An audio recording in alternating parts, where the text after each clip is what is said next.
This is absolutely ridiculous, Anderson, because on their own website, the administration's website, USDA, which they mysteriously took down this week, they actually said that they knew that this SNAP contingency fund could be used in the event of a shutdown. Actually, they said congressional intent is evident that SNAP operations should continue. So I'm not one bit surprised that these two judges, one in Massachusetts, one in Rhode Island, has said that they can do this and should do this.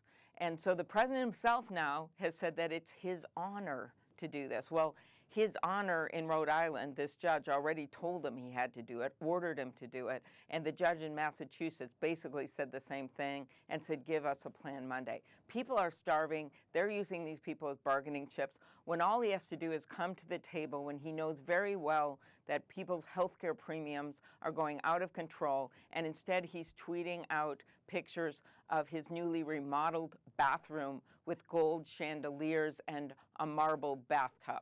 That is not where Americans are right now. They're looking at these premiums, they're looking at how they're going to get food on the table, and he is completely out of touch with what the American people need.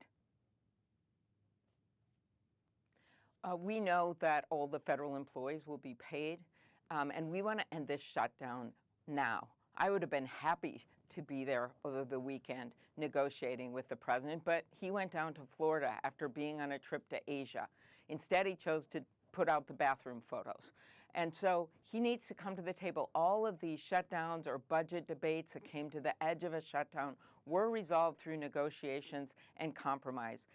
Our Republican colleagues, many of them publicly, have said they know that these healthcare premiums doubling across the country, 75% of the people that are on these Affordable Care Act plans, small business owners, farmers, ranchers, 75% of them are in states that Donald Trump won.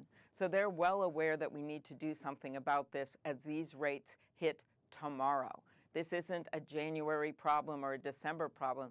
This is a now problem. So all he needs to do is invite the congressional leaders to the table. I think this could be resolved in a minute, but he refuses to do that. So that's why I hope, just as he changed his tune on the SNAP issue when he landed, and maybe cooler heads prevailed, he will do the same thing here. He loves the art of the deal. It's time for him to make one.